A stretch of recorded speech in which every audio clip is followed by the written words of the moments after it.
चलिए आज एक और आर्टिस्टिक पोर्ट्रेट ड्रॉ करते हैं और उसके बारे में डिस्कशन करेंगे कि किस तरीके से हम इसको अचीव कर सकते हैं और किस तरह से हम इसको बना सकते हैं। तो नमस्कार दोस्तों, मैं हूं आपका दोस्त अंकित और मैं अपने चैनल पे आप सभी का फिर से स्वागत करता हूं। दोस्तों, आज हम लोग एक और आर्टिस्टिक पोर्ट्रेट ड्रॉ करने वाले हैं। जो मटेरियल मैं यूज़ करने वाला हूं वो मैं यहाँ पे आपको दिखा देता हूँ। मैं वुडलेस ग्रेफाइट पेंसिल्स को यूज़ कर रहा हूँ और एक वुड पेंसिल को भी यूज़ करूँगा 6B जो है, और आप 6B 4B पेंसिल्स को भी यूज़ कर सकते हैं। ये स्टैडलर ब्रांड की है, जो आप पता ही है आपको अभी तक जो मैंने बताया है।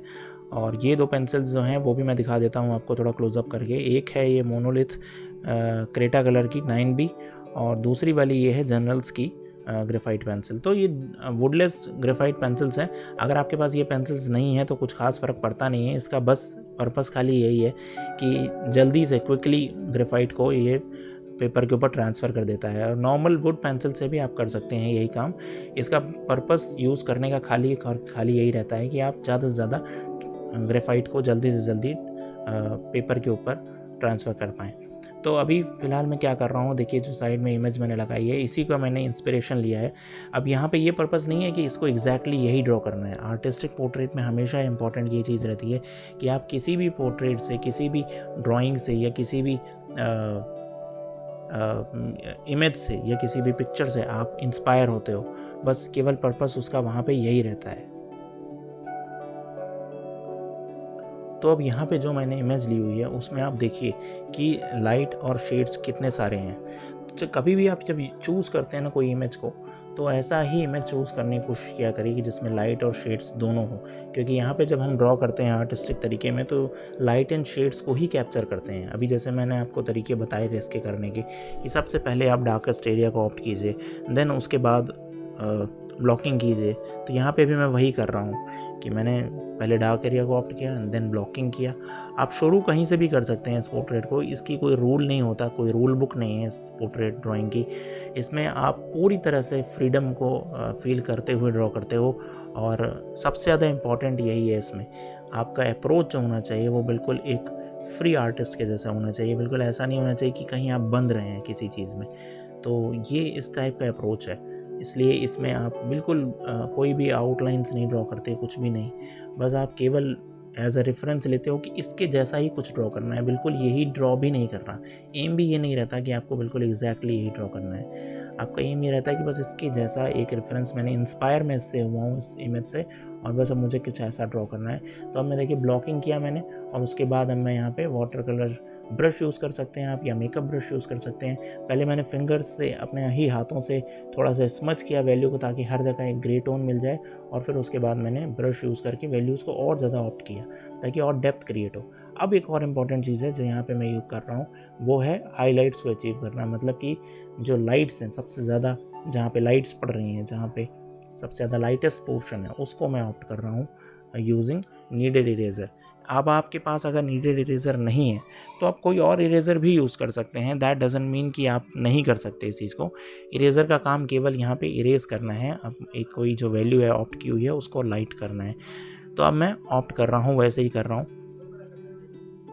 और पर्पस, इमेज रेफरेंस का पर्पस केवल और केवल यही है कि आपको इसी के जैसा कुछ ना कुछ अचीव करना है, कुछ ड्रॉ करना है। अब यहाँ पे मैं जो आई को ड्रॉ करना मैं शुरू कर रहा हूँ, फिर से सेकेंड लेयर ऑप्ट कर रहा हूँ मैं। फर्स्ट लेयर जो थी वो हो गई है, अब सेकेंड लेयर ऑप्ट की जा रही है, और यहाँ पे 6B पेंसिल को मैं यूज़ कर रहा हूँ।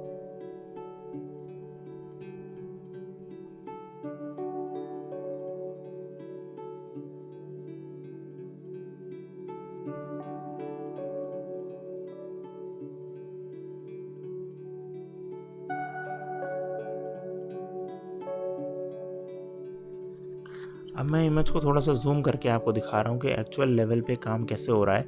और ये टेक्सचर्ड पेपर है, तो आप ये हल्का टेक्सचर्ड है, मतलब ज़्यादा टेक्सचर्ड नहीं है, मीडियम टेक्सचर्ड है, लेकिन फिर भी टेक्सचर्ड है। और अगर ये स्मूथ पेपर होता तो वो मज़ा आप नहीं अचीव कर पाते जो यहाँ पे आप कर पाते हो टेक्सचर्ड पेपर में खासकर। इसीलिए ज़्यादातर आर्टिस्टिक पोर्ट्रेट जो है वो टेक्सचर्ड पेपर पे ज़्यादा प्रेफर किए जाते हैं। और यहाँ पे आप पास से दिखाने का रीज़न मेरा खाली और खाली ये है कि आप ये समझ पाएँ कि बहुत ज़्यादा फिनिश नहीं होती चीज़ें इसमें, ठीक है, बहुत क्रिस्प नहीं होती। रादर दैन थोड़ा सा एक इल्यूजन, थोड़ा सा एक इफ़ेक्ट को क्रिएट किया जाता है ठीक है, और वो बहुत ज़रूरी है, वही इम्पॉर्टेंट है।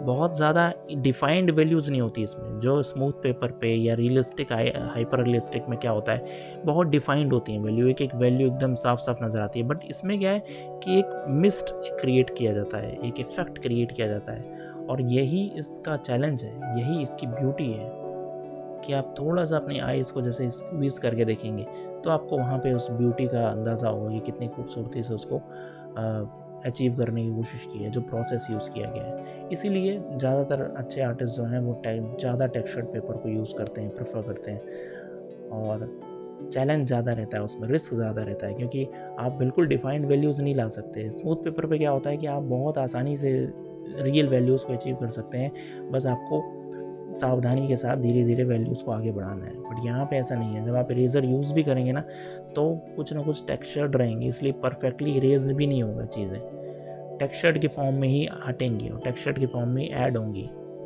ठीक है, तो ये थोड़ा सा चैलेंज ज़रूर रहता है, इसमें रिस्क भी रहता है इनफैक्ट कि कुछ वैल्यूज़ गड़बड़ भी हो सकती हैं आगे चल के।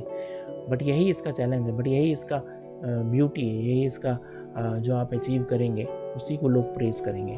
ठीक है, तो फर्दर इसी तरह से आपको वैल्यू को आगे बढ़ाना है। अब जैसे सेकंड आई पे भी मैं वही कर रहा हूँ, प्रोसेस सेम है, इसलिए मैंने उसको थोड़ा टाइम लैप्स कर दिया है, क्योंकि जो उस आई में प्रोसेस किया वही इस आई में भी अब प्रोसेस करेंगे।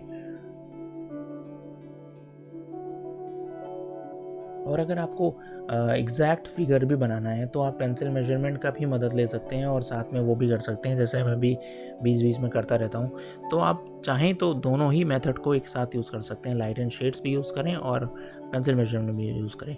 पर्पस आपका खाली ये होना चाहिए कि जो आपका अप्रोच हो वो एक बेहतरीन अप्रोच हो और जो रिज़ल्ट आए वो आर्टिस्टिक रिज़ल्ट आए।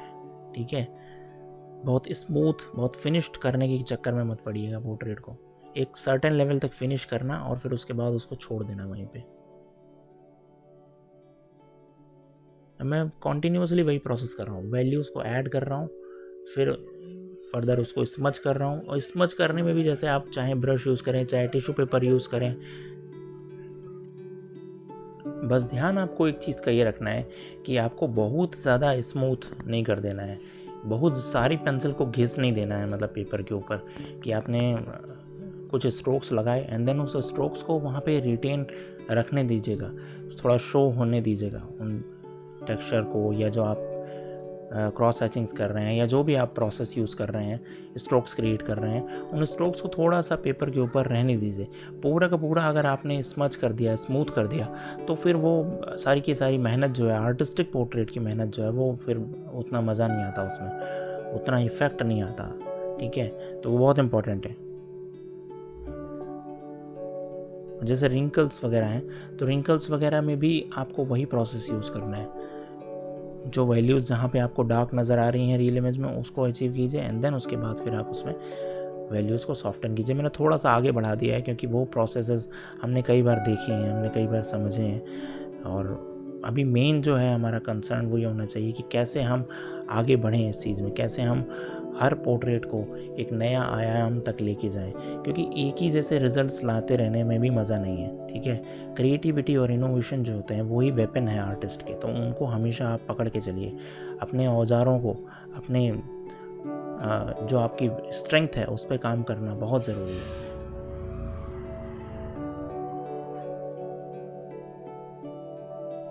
तो देखिए कैसे धीरे धीरे वैल्यूज़ को मैं ऐड कर रहा हूँ, बढ़ा रहा हूँ, और साइमल्टेनियसली वही काम कर रहा हूँ कि कहीं कुछ जगहों पे इरेज़र को यूज़ कर रहा हूँ, कुछ जगहों पे मैं पेंसिल को यूज़ कर रहा हूँ, और लाइट और शेड्स को साइमल्टेनियसली अचीव करते हुए फिगर को फाइनल रिजल्ट्स तक लाने की कोशिश कर रहा हूँ। दूसरा देखिए बहुत इंपॉर्टेंट चीज़ है, जैसे अभी बियर्ड के बारे में भी लोग बोलते रहते हैं कि बियर्ड कैसे ड्रॉ करें, तो अब यहाँ पे अगर जो भी सीखना चाहेंगे ना वो यहाँ से सीख सकते हैं कि बियर्ड को कैसे आपको ड्रॉ करना है। ठीक है, और यहाँ पे जिस तरह से आप देखेंगे जो प्रोसेस मैं अभी यहाँ पे करूँगा, बस आपको भी वैसे ही करना है। अभी मैंने कुछ भी नहीं किया है, सिंपल लेयर को ऑप्ट किया था, उसके ऊपर कुछ हाइलाइट्स को ड्रॉ किया है बियर्ड में। अब उसके बाद में देखिए यहाँ पे पेंसिल को यूज़ करके ही डार्क वैल्यूज़ को ऑप्ट कर रहा हूँ। ठीक है, साइमल्टेनियसली दोनों काम आप साथ में कर सकते हैं और बहुत अच्छे से आप बियर्ड को ड्रॉ कर सकते हैं। कोई बहुत चैलेंजिंग चीज़ नहीं है। आपको ट्रिक्स पता होनी चाहिए, आपको पता होना चाहिए कि कैसे स्मार्टली आपको, कैसे जल्दी से आपको उसको अचीव करना है। एक-एक बाल को भी ड्रॉ नहीं करना है, फिर तो आप कोई आर्टिस्ट वाला काम नहीं रह गया उसमें, ठीक है? एक-एक बाल ना ड्रॉ करके केवल लाइट और शेड्स पकड़िए और कहाँ पे डार्क वैल्यूज़ नज़र आ रही हैं बियर्ड में, कहाँ लाइट वैल्यूज़ नज़र आ रही हैं, तो उसके अकॉर्डिंगली चलिए आप। लाइट वैल्यूज़ पे तो आपको कोई भी वैल्यू पीछे नहीं रखनी है बैकग्राउंड में। जहाँ डार्क वैल्यूज़ हैं वहाँ पे आप पहले डार्क वैल्यूज़ अचीव कीजिए, उसके ऊपर फिर लाइट वैल्यूज़ लेके आइए। यही मैं भी कर रहा हूँ।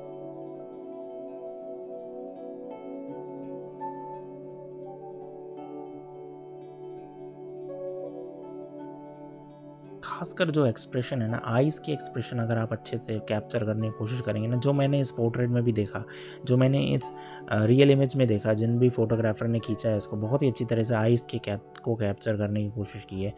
तो वो बहुत ही अच्छा काम किया है उन्होंने और वही मैंने भी यहाँ पे कैप्चर करने की कोशिश की। मैंने पूरी इमेज को एज़ इट इज़ कॉपी करने की कोशिश नहीं की। मुझे बस चाहिए था कि मैं आइज़ के वैल्यूज़ को कैप्चर कर लूँ और वही मैंने यहाँ पे एम भी मेरा था। तो ऐसे ही आप भी कीजिए। एक सर्टेन एक्सप्रेशन को आप वो वैल्यू को अचीव करने की कोशिश कीजिए कि कैसे आप वहाँ तक आप डार्क वैल्यूज़ को अचीव कर सकते हैं, ठीक है? उसके बाद बाकी वैल्यूज़ उतना ज़्यादा इम्पोर्टेंस नहीं रखती। बस 1-2 वैल्यूज़ को आप पकड़िए तो आपका पूरा पोर्ट्रेट बन जाएगा। तो उम्मीद है मुझे ये ट्यूटोरियल पसंद आया होगा आपको। Thank you friends, please channel को सब्सक्राइब ज़रूर कीजिएगा अगर अभी तक आपने नहीं किया, और कोई ट्यूटोरियल चाहिए इसी तरह का तो ज़रूर बताइएगा। Thank you friends, thank you once again.